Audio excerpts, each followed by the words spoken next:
अस्सलाम वालेकुम नाज़रीन, मैं हूं ज़मीर हैदर और आप देख रहे हैं प्रोग्राम पब्लिक पल्स। नाज़रीन, आज पार्लियामेंट का मुश्तरका इजलास हुआ जिसमें राना सनाउल्लाह साहब ने एक बड़ी लंबी चौड़ी तकरीर की। और राना सनाउल्लाह साहब का मेन फोकस ये था कि जनाब इस वक्त मुल्क में एक फितना मौजूद है जिसकी वजह से पूरा मुल्क इंतशार का शिकार है। और उन्होंने कहा कि सियासी अदम इस्तेहकाम भी उसकी वजह से है, मुआशी अदम इस्तेहकाम भी उनकी वजह से है। और इंतखाबात अगर वक्त पर करवाए, जो 30 अप्रैल और जो डेट आई है उस पर कराएं, तो ये मुल्क में अनारकी पैदा कर देगा, क्योंकि ये हो नहीं सकता कि एक दो सूबों में इंतखाबात पहले हो जाएं और उसके बाद बाकी मुल्क में आम इंतखाबात बाद में हो। ये एक मुसलसल दर्द सर बन सकता है पाकिस्तान के लिए।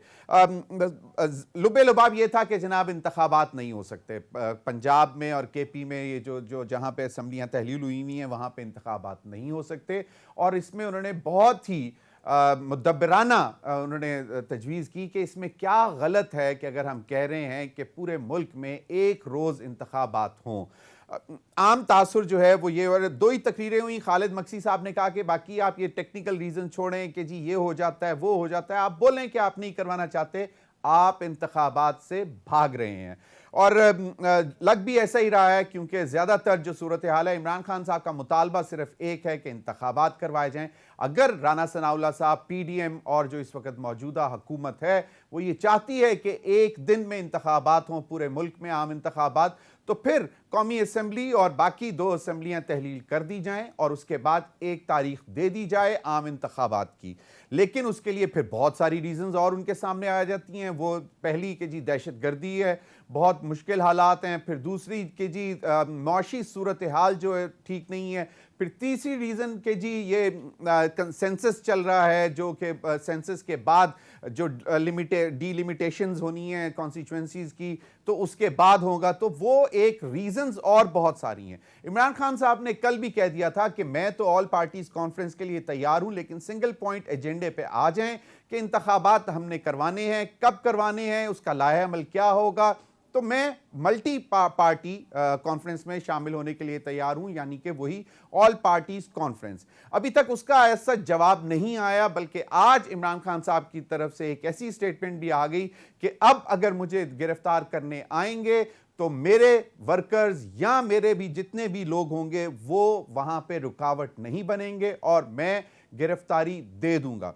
यकीनन आज के जो मुश्तरका इजलास था उससे ये लग रहा था कि इमरान खान साहब के हवाले से कोई बहुत क्लियर लाइन लेना चाहेंगे मुश्तरका इजलास में, और कोई रेजोल्यूशन पास होगा कि जी क्या पाकिस्तान तहरीक इंसाफ को कलअदम जमात डिक्लेयर किया जाए, दहशतगर्द जमात डिक्लेयर किया जाए। क्योंकि आज भी राना सनाउल्लाह साहब ने एक दरख्वास्त कर दी कि पार्लियामेंट हमें रहनुमाई दे कि पुलिस जो कह रही है कि हम निहत्ते जो है जाकर इमरान खान साहब को ना वारंट सर्व कर सकते हैं ना उनको अरेस्ट कर सकते हैं, क्योंकि सामने से जो है वो असला बरदार लोग हैं, वो हमें मारते हैं और हमारे हाथ में खाली नहीं होता। तो क्या पुलिस को हम किस तरह एम्पावर करें। तो ये राना सनाउल्लाह साहब रहनुमाई ले रहे थे पार्लियामेंट से कि पार्लियामेंट इसमें किरदार अदा करे। फिर उन्होंने कहा कि तमाम इदारों के हवाले से भी पार्लियामेंट का हमें रहनुमाई चाहिए कि तमाम इदारे किस तरह अपनी अपनी हदूद में रहकर काम करें, और कोई भी किसी भी पार्टी या शख्स को यह इजाजत ना हो कि वो इन इदारों को खराब करने की या उनको मेलाइन करने की कोशिश करे।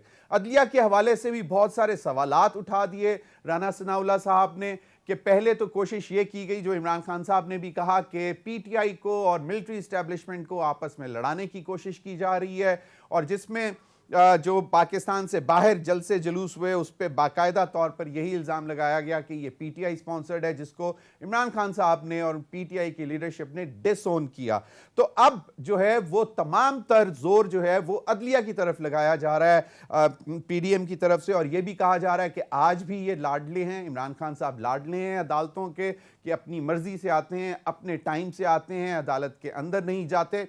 लेकिन वाज़े रहे कि इमरान खान साहब के ऊपर कातलाना हमले से पहले इमरान खान साहब बाकायदा तौर पर अदालतों में जाते रहे, और अब जिस तरह ही वो बेहतर हुए तो उन्होंने जाना शुरू कर दिया। वो कह रहे हैं कि उनकी जान को खतरा है, और आज भी उन्होंने ये वाज़े तौर पर कह दिया कि मुझे जो है मुर्तज़ा भुट्टो के तरीके से मारने की कोशिश की जाएगी, लेकिन उन्होंने अब कह दिया कि मैं अब किसी को नहीं कहूंगा कि मुझे आके डिफेंड करें, बाहर आके रोकें, अगर मुझे कोई अरेस्ट करने आएगा तो मैं जाने के लिए तैयार हूं। इसकी बड़ी वजह जो मैं आपको पहले बताना चाह रहा था वो यही है कि इनको मालूम है, इमरान खान साहब को, कि ये इनकी जमात को कलअदम और दहशतगर्द करार देने की कोशिश करेंगे और इलेक्शन से हटाने की कोशिश करेंगे, नाअहल करवाने की कोशिश करेंगे। तो उसका एक वाहिद यही हल है कि इमरान खान साहब अपनी गिरफ्तारी दे दें और मामला जो है वो बेहतर तरीके से चल सके। राना सनाउल्लाह साहब ने एक और बात बहुत वाज़ेह कह दी कि पिछले 11 महीने हमें तो सिर्फ और सिर्फ एक ही चैलेंज रहा है और वो है मुल्क की मईशत को सही करना, और उसका सारा करता धरता जो तबाही की वजह है वो उन्होंने इमरान खान साहब के 4 साल पर डाल दी। और उसकी बड़ी वजह कि IMF के साथ जो वो डील करके गए थे अब अभी तक उसी को भुगत रहे हैं।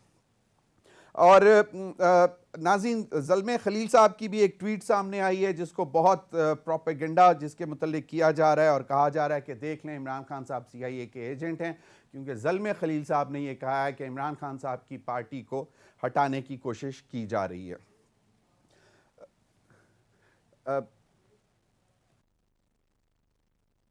कानून है, हमारे साथ हैं, हम जानने की कोशिश करेंगे ये तमाम सूरत हाल पर। शोएब शाहीन साहब, बहुत शुक्रिया। आपने भी राना सनाउल्लाह साहब की तकरीर सुनी होगी पार्लियामेंट में मुश्तरका इजलास में, जो उन्होंने बातें की कि जनाब 90 दिन में आइन तो कहता है, और उन्होंने 12 मरतबा आइन की बात की। उन्होंने कहा आइन तो कहता है लेकिन पहले भी तो बहुत ऐसे मौके आए कि 90 दिन में इंतखाबात नहीं हुए। और फिर उन्होंने जो रीजंस दी हैं कि जनाब अगर जो पहले इंतखाबात होंगे तो ये परमानेंट अनार्की की तरफ चला जाएगा मुल्क। ये सारी बातों को जो राना सनाउल्लाह साहब ने आज की, आप इसको कैसे समराइज करेंगे? राना सनाउल्लाह की सबसे पहली प्रेस कॉन्फ्रेंस आप उठा के देख लें, जिसपे इन्होंने सबसे पहले ये शख्स है जिसने कहा था कि आप दोनों असम्बलियां तोड़ दें, और एक दफा नहीं कई दफा कहा, आपके पास रिकॉर्डेड मौजूद है, कि और आए हमसे इलेक्शन ले लें। सरदार लतीफ खोसा साहब की आप स्टेटमेंट उठा लें, तमाम PDM के लीडरों की स्टेटमेंट आप उठा लें, मरियम नवाज की उठा लें, जिन्होंने ये कहा कि आप दोनों असम्बलियों का इलेक्शन, अगर जनरल इलेक्शन आप चाहते हैं, दोनों असम्बलियों का इलेक्शन, असम्बलियों को डिसॉल्व कर दें और जनरल इलेक्शन ले लें। और जब इमरान खान के ऊपर कातलाना हमला हुआ नवंबर में और उसने आखिरी रैली की यहाँ रावलपिंडी में, उसने इनको दावत दी कि अगला महीने तक मैं आपको टाइम दे रहा हूँ, कुछ टाइम आप ले लो, कुछ हम आपको दे देते हैं, आए बैठ के दरमियान में सारे इलेक्शन दोबारा करा लें।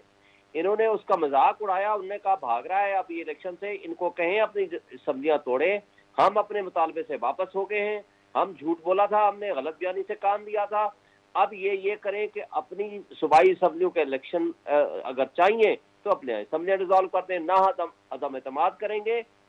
ये रिकॉर्डेड बातें हैं नवंबर दिसंबर में, ना हम अदम एतमाद करेंगे और ना ही हम रुकावट बनेंगे। फिर अदम एतमाद भी आई, फिर एतमाद का भी कहा गया, फिर उनको डिनोटिफाई भी किया चीफ मिनिस्टर पंजाब को, फिर वो मैटर कोर्ट में गया और कोर्ट से होने के बाद फिर एतमाद का वोट लिया और बिल आखिर असम्बलियां डिसॉल्व हो गई। असम्बलियां डिसॉल्व होने के बाद 90 डेज का एक टाइम है, उन्होंने कहा जी हम करा देंगे। फिर एक महीना गुजर गया, उन्होंने कोई इलेक्शन की तारीख नहीं दी, और उसके बाद जब प्रेसिडेंट ऑफ पाकिस्तान ने दिया, वो इलेक्शन कमीशन भाग गया, क्योंकि इलेक्शन कमीशन भी इनके साथ पार्टी बना हुआ है। फिर क्या हुआ, फिर मैटर कोर्ट में गया और कोर्ट ने फाइनली एडजुडिकेशन दे दी कि आइन के ताबे 90 दिन में इलेक्शन होने हर हाल में, और 90 दिन का मतलब है 90 दिन है, लेकिन चूंकि इसमें 54 डेज चाहिए, सेक्शन 57 सब सेक्शन 2 के तहत जो प्रोसीजर मुकम्मल करने के लिए इलेक्शन कमीशन को, उनने प्रेसिडेंट ऑफ पाकिस्तान को भी हुक्म दे दिया और साथ गवर्नर KPK को भी, और प्रेसिडेंट ने इलेक्शन कमीशन की मुशावरत के साथ 30 अप्रैल से लेकर 7 तारीख तक, 7 मई तक जो इलेक्शन कमीशन ने टाइम दिया था, उनने 30 अप्रैल मुकर्रर कर दी। सिमिलरली गवर्नर के साथ फिर उसने 2 हफ्ते पहले कंसल्टेशन में ज़ाया कर दिए, फिर वो जब आए वो 28 मई दे के चले गए, वो भी ज्यादती थी, लेकिन 28 मई से वो फिर भाग गए। बात यह है कि इनको अपनी शिकस्त से फाश नजर आ रही है, पहली बात। दूसरी बात है कि अगर ये चाहते हैं कि दफा इलेक्शन कराएं, आइन का ये तकाजा नहीं है, बिल्कुल जरूर कराएं, आज असम्बलियां तोड़ दें और अप्रैल मई में आप दोनों इकट्ठे इलेक्शन ले लें, इसमें किसने कहा है कि नहीं हो सकते? लेकिन फ्रॉड इनका ये है। मुझे ये एक बात बता दें कि ये जो राना सनाउल्लाह साहब ने जो आज बात की है कि 90 दिन में तो ये फिर भी नहीं हो रहे 30 अप्रैल को, और फिर जो जजेस के ऊपर जो उन्होंने सवालात उठाए हैं कि ऑडियो लीक्स पर जो है, ये किस तरह का प्रेशर बिल्ड कर रहे हैं? और दूसरा कि बाकायदा ये कहना कि पार्लियामेंट हमें रहनुमाई दे कि हम किस तरह इस जत्थे को, फितने को कंट्रोल करें, इन जो मुसल्ला अफराद जिनको वो कह रहे हैं कि, तो ये किस तरफ इशारे देने की कोशिश कर रहे हैं? देखिए, पहली बात तो यह है कि आइन का तकाजा है 90 दिन में इलेक्शन कराना। 90 दिन में अगर नहीं करा सके, वो 54 की वजह से सिर्फ अदालत ही उसको एग्जेम्प्ट कर सकती है। वो भी इनकी, चूंकि उस वक्त इब्हाम था कि क्या गवर्नर ये तारीख देगा या प्रेसिडेंट तारीख देगा। नेशनल असेंबली के इलेक्शन में तो किसी किस्म का कोई इब्हाम नहीं है, और वो इब्हाम दूर हो गया, कोर्ट ने ऑर्डर कर दिया। ये अदालतों को ब्लैकमेल करते हैं, ये प्रेशराइजिंग टैक्टिक्स इस्तेमाल कर रहे हैं। इनके पास और तो कुछ है नहीं। ये PMLN और शरीफ फैमिली ने हमेशा अदालतों के ऊपर प्रेशराइज करके अपने मफादात हासिल किए हैं, और जब ये प्रेशराइज नहीं कर सकते तो उनको मिलाइन करते हैं, ब्लैकमेल करते हैं। तो बात यह है कि ये क्लियर कंटेम्प्ट ऑफ कोर्ट है जिन्होंने बातें करते हैं। लेकिन मैं ये कहता हूं कि बात ये नहीं है, बात यह है कि आइन ने एक टाइम दिया है, टाइम फ्रेम दिया है, और आइन के साथ कोर्ट ने इनको एग्जेम्पशन दिया है इलेक्शन कमीशन को, जी इतना टाइम आप एक्सटेंड कर ले, 54 डेज का टाइम ले ले। और लेकिन उसका ये मतलब नहीं है, तो फिर देखें, अगर ये इलेक्शन वक्त पे नहीं होते तो ये आप ऐसा प्रेसिडेंट सेट करने जा रहे हैं। शेख शाहीन साहब, इसका उसमें मतलब है, ऑडियोज की भी, ऑडियो लीक्स की भी बात की, और उन्होंने कहा कि क्यों नहीं ऑनरेबल चीफ जस्टिस इस चीज का नोटिस लेते कि अगर पहले काजी फायज ईसा को लाके कटहरे में खड़ा किया जा सकता है। तो ये क्या कोशिश क्या है कि किस किस्म का प्रेशर डालने की कोशिश की जा रही है? मरियम नवाज साहिबा उठती हैं, वो सिटिंग ऑनरेबल जजेस की तस्वीरें लगा के नाम लेकर बातें कर रही होती हैं। ये ब्लैकमेलर और मनी लॉन्ड्रर हैं, इनको माफिया की तरह ये काम करते हैं। जब माफिया देखें, सबसे पहला काम होता है प्यार मोहब्बत से अपना काम निकलवाएं। जब वो नहीं निकाल सकते, रिश्वत से निकालें। रिश्वत से नहीं निकाल सकते, फिर ब्लैकमेल करें। ये ब्लैकमेलेंगे सीधी सीधी अदलिया को, और अदलिया की ये शराफत है। मैं समझता हूं कि चीफ जस्टिस ऑफ पाकिस्तान ने इसमें सो मोटो नोटिस लिया और कंटेम्प्ट प्रोसीडिंग्स इनिशिएट की, जिसको ये लाडला कहते हैं।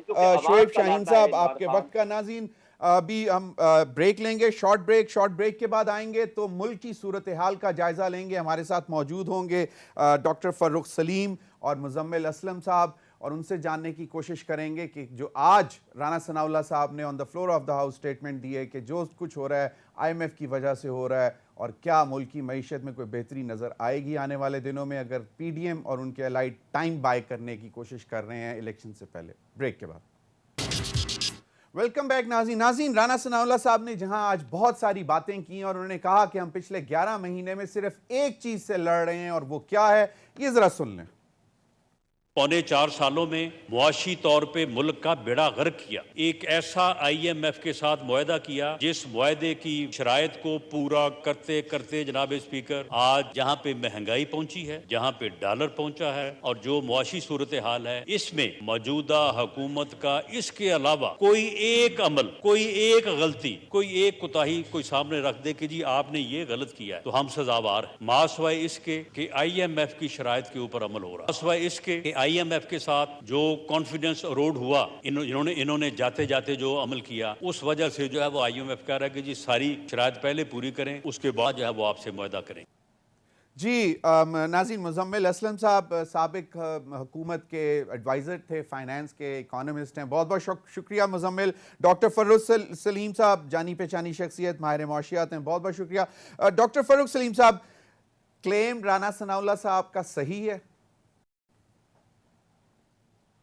देखिए, अशराफिया की जंग चल रही है, जिससे कुर्सी चली गई है, वो कुर्सी वापस लेना चाहता है। जो कुर्सी पर बैठा है वो कुर्सी छोड़ना नहीं चाहता। इसमें असलियत जो 23 करोड़ पाकिस्तानियों के मसाइल हैं, उसका कहीं जिक्र नहीं। ना आज उसका जिक्र है, ना PTI की हुकूमत के दौरान उसका जिक्र रहा था। यहाँ पे जिसको हम कहते हैं कि नेगेटिव सम गेम, यानी कि जमहूरियत का मकसद ये होता है कि वो सियासी इस्तेहकाम पैदा करे। जमहूरियत का मकसद होता है कि वहाँ पे मईशत की तरक्की आए, और जो शहरी रहने वाले हैं उस जमहूरियत के अंदर, उनका कुछ बेहतर, उनका कुछ फलाह बहबूद के लिए काम हो।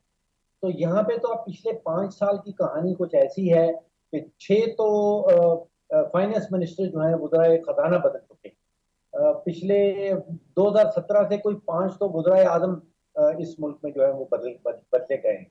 हमारा जो बुनियादी मसला है जमीर साहब, वो सियासी है, यकीन जानिए वो माशी नहीं है। आप सोचिए कि वो जो 44 महीने की हुकूमत थी PTI की, उसके दौरान हमने 4 वज़राए खजाना बदले, कोई 6 या 7 जो एफबीआर के चेयरमैन है वो बदले गए, 3-4 जो है वो बोर्ड ऑफ इन्वेस्टमेंट के चेयरमैन आए और गए।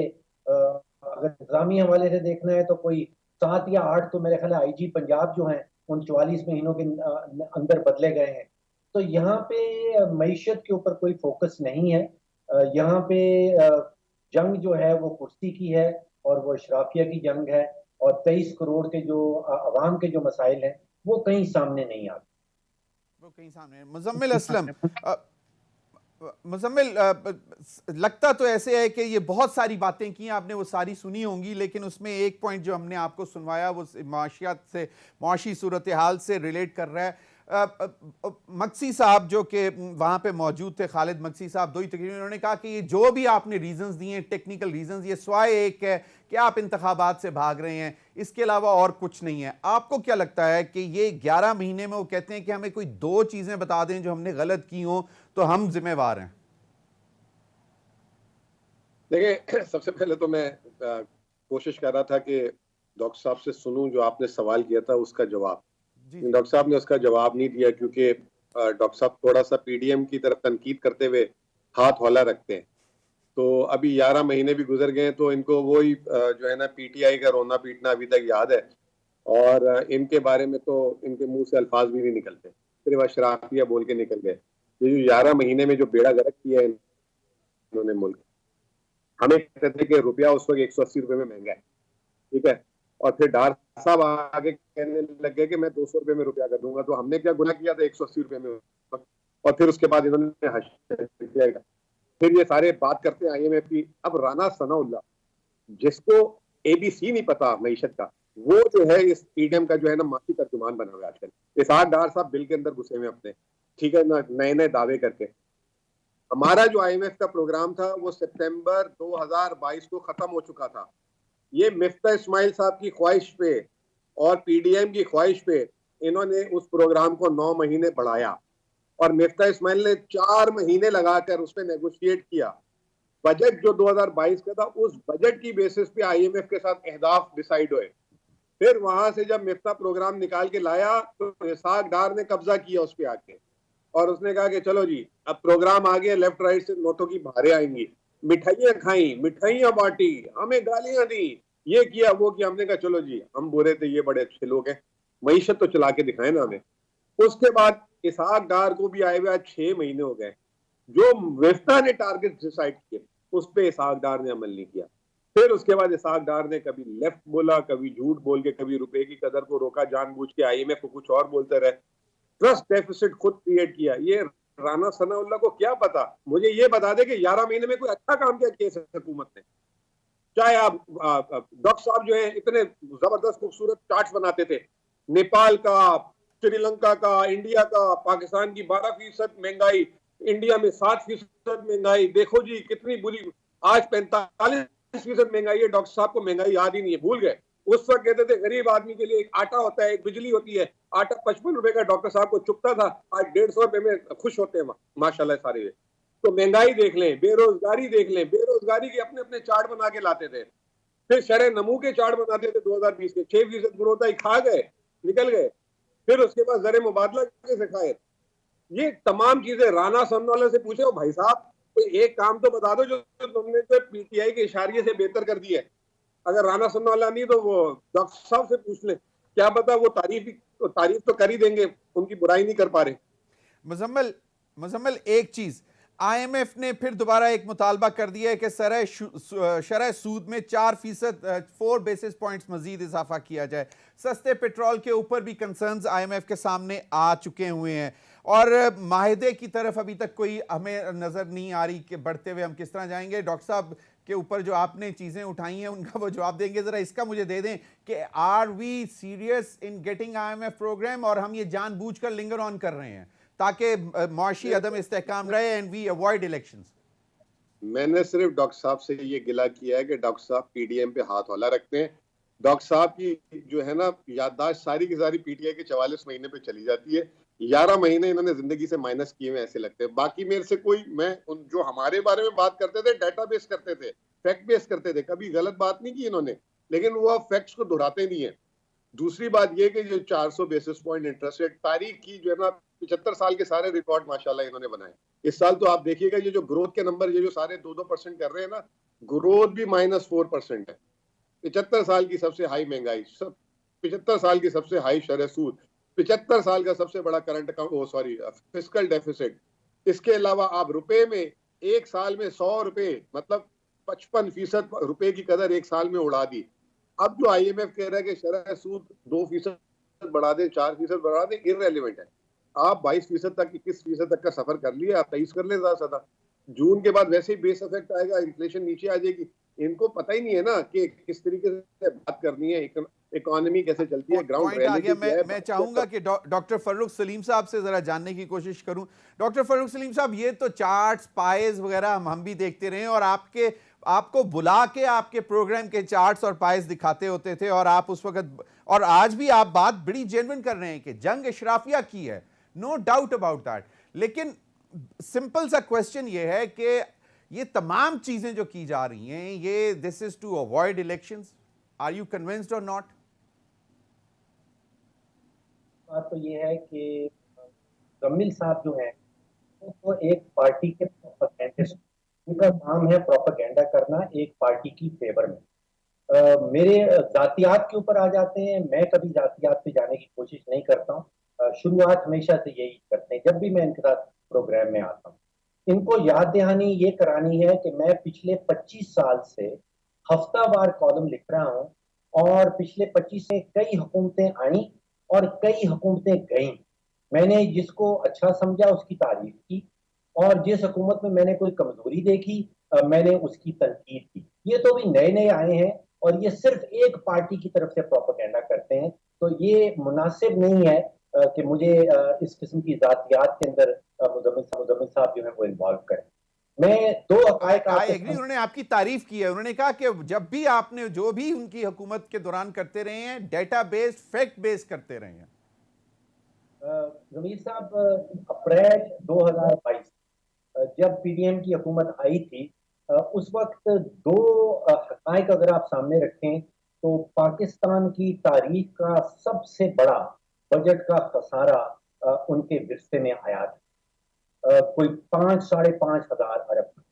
उसके बाद उनके विरसे में जो PTI दे के गई थी वो 45 अरब डॉलर का, पाकिस्तान की 75 साल माशी तारीख का सबसे बड़ा तिजारत का खसारा उनके विरसे में आया। अब एक खाई में PTI वाले जो हैं मईशत को एक खाई में छोड़ के गए थे, और पिछले 11 महीनों में क्या हुआ कि PDM वालों ने मजीद खोदा है। वो कहते हैं कि जब आप खाई में गिरे हों तो खुदाया खोदना बंद कर। तो बहुत बुरे हालात में PTI मईशत को छोड़ के गई थी, और उसके साथ जो PDM वालों ने हाल किया वो और भी बुरा किया। जैसे मैंने आपको कहा कि उन्होंने डॉक्टर फर्रुख सलीम साहब, इसी पॉइंट पर मैं आपसे ये जानने की कोशिश करता हूं। इकोनॉमिक सर्वे जो है, हम मानते हैं कि एक ग्रंथ होती है एक इकोनॉमी के ऊपर, और हम पूरा एक साल जो है उससे रहनुमाई हासिल करते रहते हैं। इकोनॉमिक सर्वे में 2021-22 का जो साल क्लोज हो रहा था, उसकी जो ग्रोथ जो है उसका उन्होंने कहा कि इट वुड ग्रो अराउंड 6%, और जो क्लोज की 2020-21 की ग्रोथ, जो फाइनल जो डॉक्यूमेंट आया उसमें उन्होंने कहा कि इट ग्रोज ऑलमोस्ट टू 5.97% और 5.79% if I am not wrong. तो where did we went wrong on it कि इन्हीं की हुकूमत जो है इकोनॉमिक सर्वे देती है? बिल्कुल शायद अंडरस्टैंड जो शायद उससे भी बेहतर आई हो, लेकिन एक इशारे के ऊपर सारी मईशत का आप जो है वो उसको एनालाइज नहीं कर सकते। देखिए, एक जो और बहुत बुरा हुआ पाकिस्तान के साथ और पाकिस्तान में रहने वालों के साथ, कि 2018 में जो मुल्क के ऊपर कर्जा जात थे, मजमूई कर्जा जात, जिसको नेशनल डेट हम कहते हैं। आप सोचिए कि तकरीबन 70 साल में आपने शुरू हुआ 1947 से लेके सन 2018 तक हमने 30,000 अरब के कर्जा जात इकट्ठे किए थे, और 44 महीने PTI की हुकूमत रही, हम 30,000 से कोई 54,000 पे चले गए। अब सोचिए उन 44 महीनों के अंदर हमने लगभग 70-75% कर्जा जो हमें पिछले 50-60 साल लगे थे इकट्ठा करने में, वहां पे हम पहुंच गए। तो आप कर्जाजात का हवाला देख लें, आप तजारती खसारा देख लें, आप बजट का खसारा देख लें, तो हाल अच्छा नहीं था मैशत का। और आज अगर आप कंपेयर करते हैं अप्रैल 2022 के मुकाबले में, तो आज तो हाल बहुत ही बुरा हो गया। देखिए सितंबर 2021 में जब हुकूमत थी पीटीआई की, उस वक्त लगभग 21 अरब डॉलर के ज़खायर हमारे स्टेट बैंक के पास पड़े हुए थे, और वहां से फिर वो गिरना शुरू हुए हैं, और आज हम बैठे हैं 4 अरब डॉलर पे। दोबारा से मैं वही कह रहा हूं कि मईशत का हाल अच्छा नहीं छोड़ के गए थे, और पीडीएम ने उसका और बुरा हाल कर दिया। मुझे एक बात बताएं डॉक्टर फरूख सलीम साहब के ये सारी रीजंस जो हैं, मतलब इनको इकट्ठा करके रीजन निकाली जा रही है कि इस वजह से हम इलेक्शंस में नहीं जानना चाहते। मतलब इलेक्शन से तो आपको नजर आता है कि क्लियर कट ये भाग रहे हैं। अवॉइड करने का लफ्ज इस्तेमाल किया राना सनाउल्लाह ने, लेकिन अवॉइड नहीं कर रहे, they are running away from it.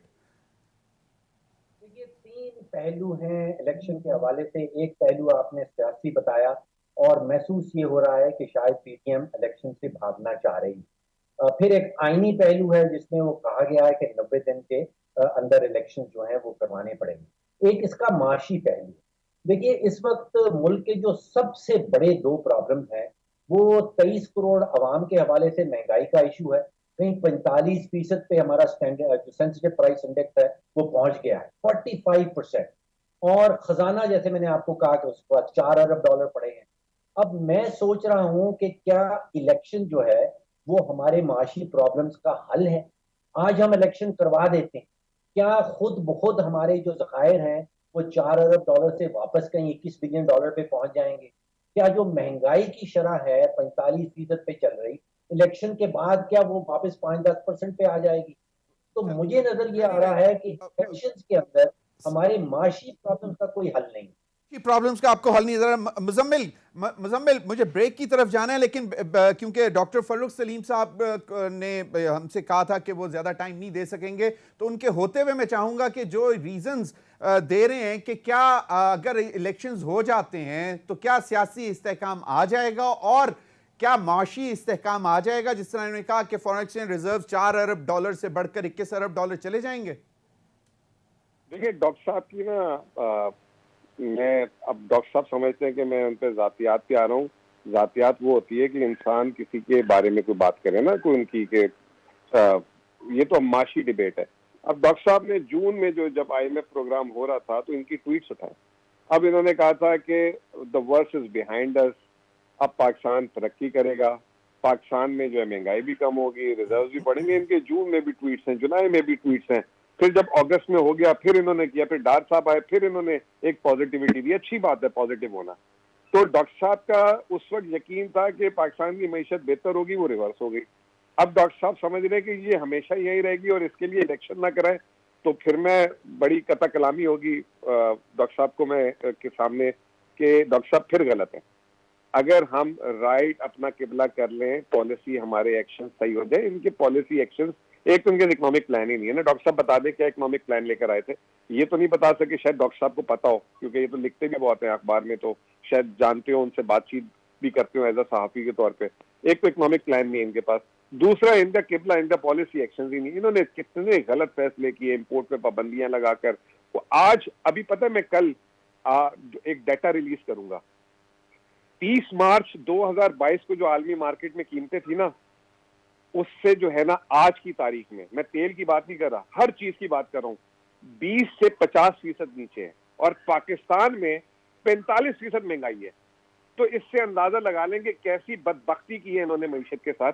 और क्या इन्होंने हाल के ये जो पीरियड था जिसमें आप इन्फ्लेशन को सिंगल डिजिट पे ला सकते थे, इन्होंने हायर डबल डिजिट को छोड़े, ये तो 50% के करीब पहुंच गए। अभी भी फजिंग की हुई है। आटा का रेट दिखाते हैं 70 रुपए, मुझे बता दें कहां पे 70 रुपए का आटा मिलता है। बिजली का रेट दिखा रहे 5 रुपए। Basket is above 50% now. जी, बिजली का रेट दिखाते हैं, ये जो तखमीना है ना 45% में, इसमें बिजली का रेट दिखाते हैं 7-8 रुपए यूनिट, आटे का रेट दिखाते हैं 70 रुपए।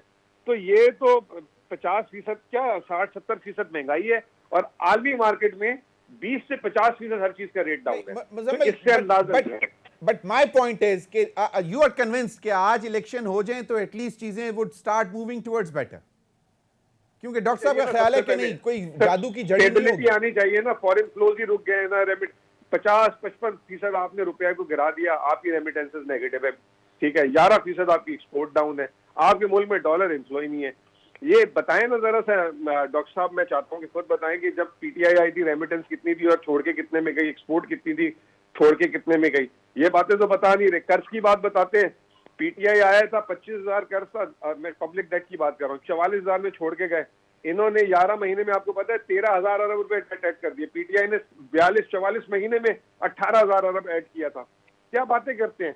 चलें, मुझे अब एग्जैक्टली मालूम नहीं है, मैं डॉक्टर फर्रुख सलीम साहब से पूछूंगा कि ब्रेक के बाद वो हमारे साथ अगर रहेंगे तो मैं चाहूंगा कि वो भी जवाब दें, क्योंकि यकीनन क्वेश्चन बहुत बड़ा है।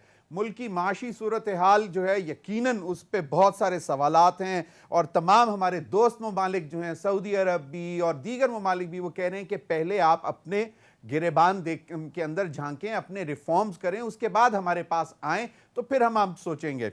अगेन वही आईएमएफ वाली लाइन, लेकिन आईएमएफ की ज्यादा कंडीशनैलिटी जरा सख्त हैं। अभी वक्त हुआ एक ब्रेक का, नाज़रीन बात रही है। वेलकम बैक नाज़रीन।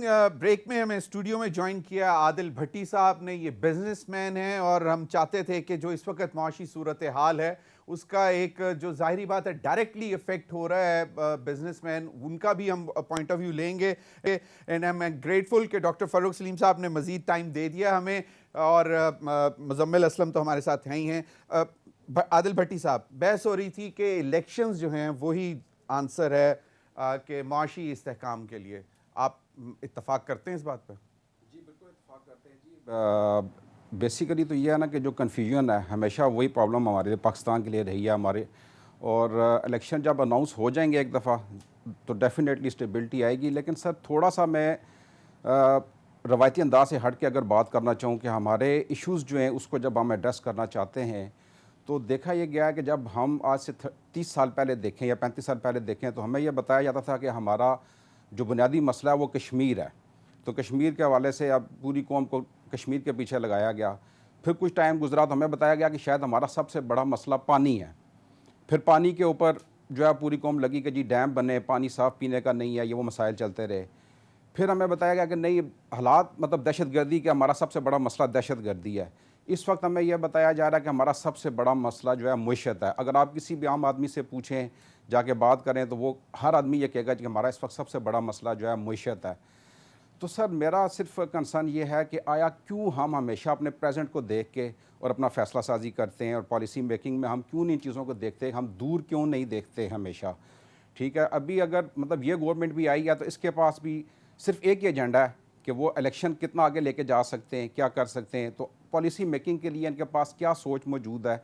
अभी बजट आगे आ रहा है जून में, तो बिज़नेस कम्युनिटी के लिए उन्होंने 2 माह पहले हम बिज़नेस कम्युनिटी को लेटर्स लिखे हैं कि जी हम पॉलिसी बनाना चाह रहे हैं, तो आप हमें कोई अपनी राय देना चाहते हैं तो कुछ करें। तो आप मुझे बताएं कि दुनिया के किस मुल्क में ऐसा होता है कि बजट आने से पहले या कोई भी पॉलिसी मेकिंग से पहले आप अपने जो स्टेक होल्डर्स हैं उनको सिर्फ 1 महीने का टाइम दें कि जी 1 महीने के अंदर आप हमें सजेशंस दें। तो वैसे तो थिंक टैंक्स हैं, चैम्बर ऑफ कॉमर्सेज हैं, वो तो 15 दिन में सजेशंस देते रहे हैं। बिकॉज मैंने भी तकरीबन कोई 18 साल इकोनॉमी कवर की है, डॉक्टर फर्रुख सलीम साहब जानते हैं। तो वो तो दें, आप लोगों का तो काम है, सजेशन तो दें, लेकिन जब उन पे इंप्लीमेंट नहीं होता, वो मानी नहीं जाती, तो तब आप एजिटेट क्यों नहीं करते? फिर आप लोग अपने इंटरेस्ट लेके बैठ जाते हैं कि नहीं ये इस टेक्सटाइल को ये फायदा मिल रहा है, चुप कर जाओ, उस एक्सपोर्ट ओरिएंटेड इंडस्ट्री को ये फायदा मिल रहा है, ये चुप कर जाओ, कंस्ट्रक्शन इंडस्ट्री को ये फायदा मिल रहा है, चुप कर जाओ। उस वक्त तो फिर खामोशी हो जाती है। सर ऐसा नहीं है, देखें बात यह है ना कि जब आप स्टेक होल्डर्स को एतमाद में नहीं लेते, ठीक है, इम्प्लीमेंटेशन में तो हमेशा प्रॉब्लम रहती है। अभी प्रॉब्लम यह है कि देखें जो पॉलिसी मेकर्स हैं वो अलग हैं, इम्प्लीमेंट करने वाले लोग अलग हैं। अब हम हमेशा ऐसे होता है कि जब आप जो बिज़नेस टाइकून्स हैं पूरी दुनिया में आप चले जाएं, उनको पॉलिसी मेकिंग का हिस्सा प्रॉपर तरीके से बनाया जाता है। हमारे पास सिर्फ 15 दिन पहले या महीना पहले सजेशन मांगने क्यों आते हैं?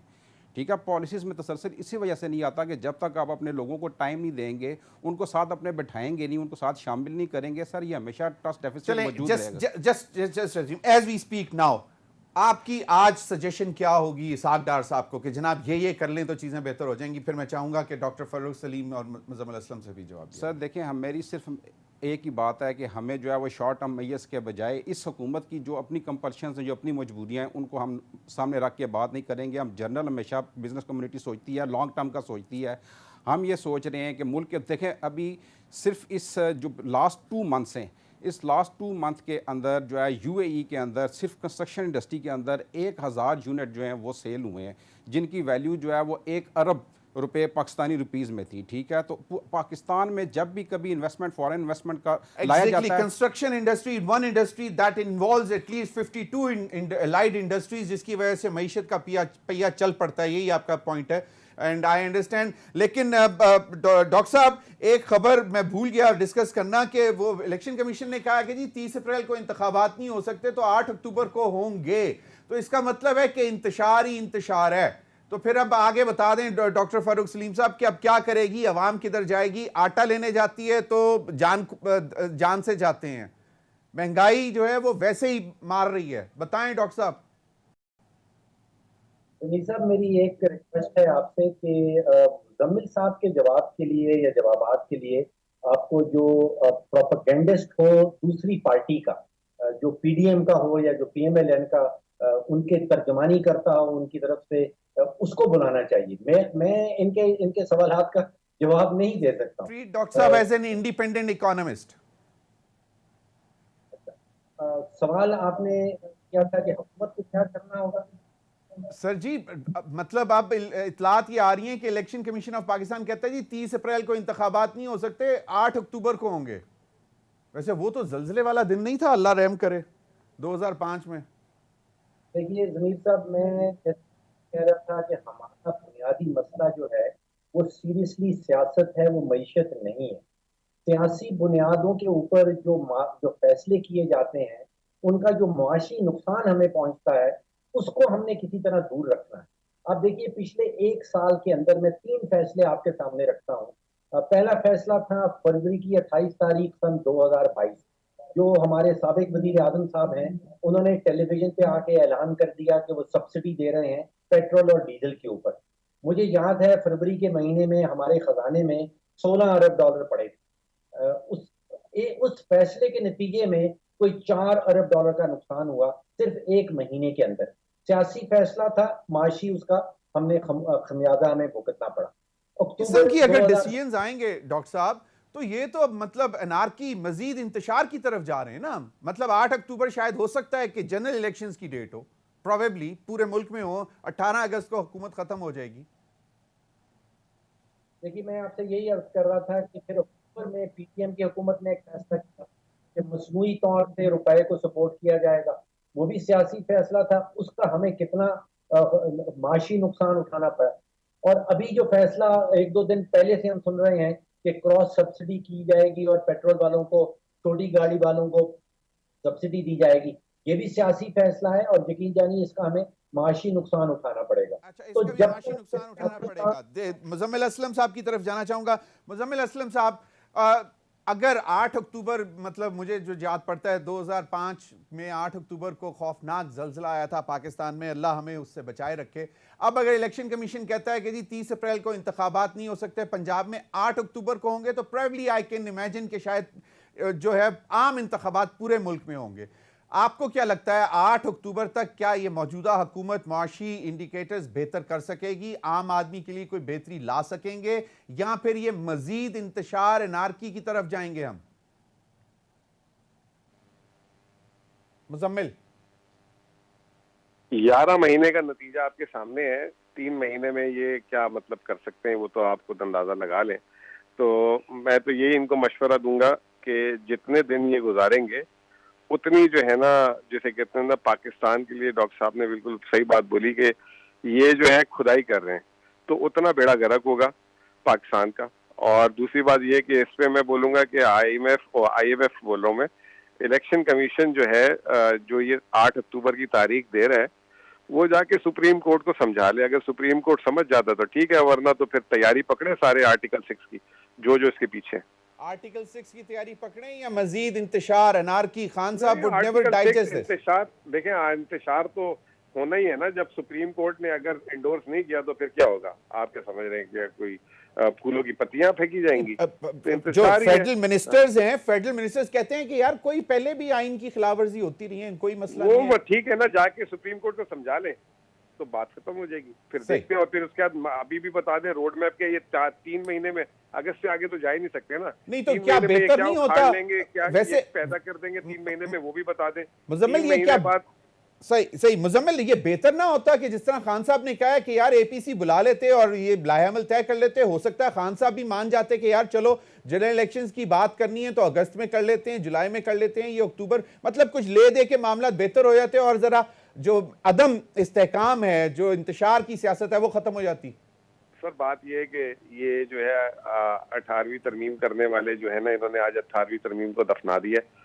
वफाकी हुकूमत बैठ के जो है सूबाई हुकूमत की इलेक्शन की डेटें तय कर रही है। तो ये तो पीपल्स पार्टी और इन लोगों को सोचना चाहिए। और रहा सवाल मेरी, एक बस माशी बात सुन लें आप, कि पाकिस्तान का ये जो IMF का प्रोग्राम है जून में खत्म होना है, इसके 3 रिव्यू बाकी हैं और जुलाई पहले दिन ही जो है ना पाकिस्तान को जो है ना IMF का प्रोग्राम चाहिए। अगस्त में हुकूमत अगर ये अगस्त तक बाज़ेल होकर बैठते हैं तो इनसे तो IMF प्रोग्राम नेगोशिएट नहीं करेगा। तो फिर आप अंदाजा लगा लें कि हालात किस तरफ जाएंगे। I really understand. Adil Bhatti साहब कंक्लूड करें। सर देखिए, अगर ये ऐलान हो जाता है ना और इस पर सारे एग्री कर जाते हैं अगर इलेक्शन के ऊपर, तो मैं उसका जो सबसे जो पॉजिटिव इम्पैक्ट आएगा वही आएगा कि IMF जो अभी तक जिस शशोपाई में मुब्तला है वो कन्फ्यूजन ख़त्म होगी और एग्रीमेंट तो जल्दी जाएंगे, क्योंकि बेसिकली जो है ट्रस्ट डेफिसिट है।